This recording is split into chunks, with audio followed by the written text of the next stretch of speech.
রাসূলুল্লাহ সাল্লাল্লাহু আলাইহি সাল্লাম ইরশাদ করেছেন, যে ব্যক্তি আমার উপর প্রতিদিন সকালে 10 বার ও সন্ধ্যায় 10 বার দরুদ শরীফ পাঠ করে তার জন্য কিয়ামতের দিন আমার সুপারিশ নসিব হবে। সুবহানাল্লাহ। সাল্লু আলাল হাবিব সাল্লাল্লাহু তাআলা আলা মুহাম্মদ সাল্লাল্লাহু আলাইহি ওয়াসাল্লাম। তো রমজানের ব্যাপারে আলহামদুলিল্লাহ আমাদের চলছে।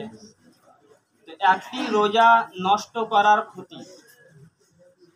হযরত সাইয়েদনা আবু হুরায়রা রাদিয়াল্লাহু তাআলা আনহু থেকে বর্ণিত, রাসূল আমিন হুজুর পুরনূর সাল্লাল্লাহু আলাইহি ওয়াসাল্লাম ইরশাদ করেন যে রমজানের একদিনে রোজা শরীয়তের অনুমতি ছাড়া এবং রোগাক্রান্ত হওয়া ছাড়া ইফতার করেছে অর্থাৎ রাখেনি, তবে যুগ যুগ যাবৎ রোজা রাখলেও এর কাজা আদায় হবে না, যদিও বা পূর্ববর্তীতে রেখেও নেয়।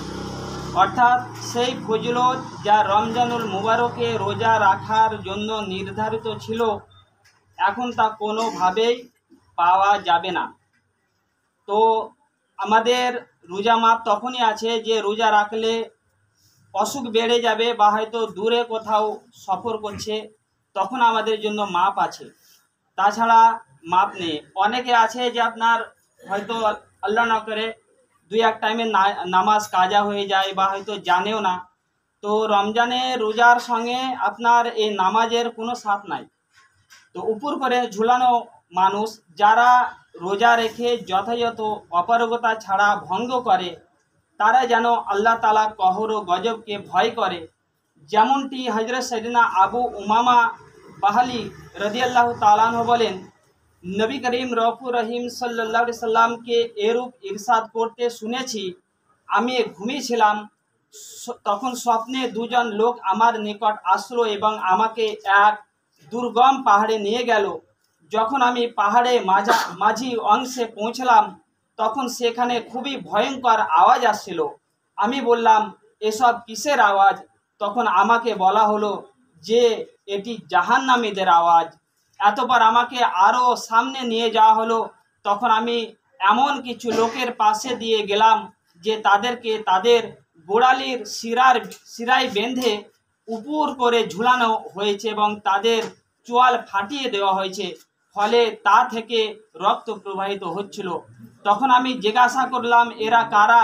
তখন আমাকে বলা হলো, এসব লোক রোজা ইফতার করে নিত এর পূর্বে যে রোজা ইফতার করা হালাল হতো। প্রিয় ইসলামী ভাইরা, রমজানে রোজা শরীয়তের অনুমতি ছাড়া ভঙ্গ করা অনেক বড় গুনাহ।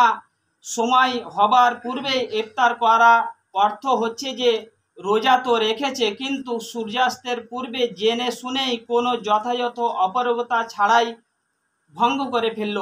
এ হাদিসে পাকে যে আযাবের কথা বর্ণিত হয়েছে তা রোজা রেখে ভঙ্গকারীর জন্য, আর যে শরীয়ত সম্মত অপারগতা ছাড়া রমজানে রোজা ত্যাগ করে দেয় সেও কঠিন গুনাহগার এবং দোজখের আযাবের অধিকারী।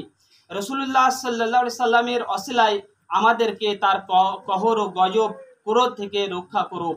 হযরত সাইয়েদনা জাবির বিন আব্দুল্লাহ রাদিয়াল্লাহু তাআলা আনহু থেকে বর্ণিত, রাসূল আকরাম সাল্লাল্লাহু আলাইহি সাল্লাম ইরশাদ করেন, যে ব্যক্তি রমজান মাস পেয়েছে আর এ রোজা রাখেনি সে ব্যক্তি দুর্ভাগা।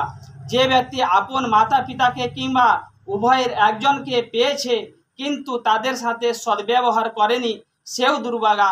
এবং যার নিকট আমার আলোচনা হয়েছে আর সে আমার উপর দরুদ শরীফ পড়ল না সেও দুর্ভাগা।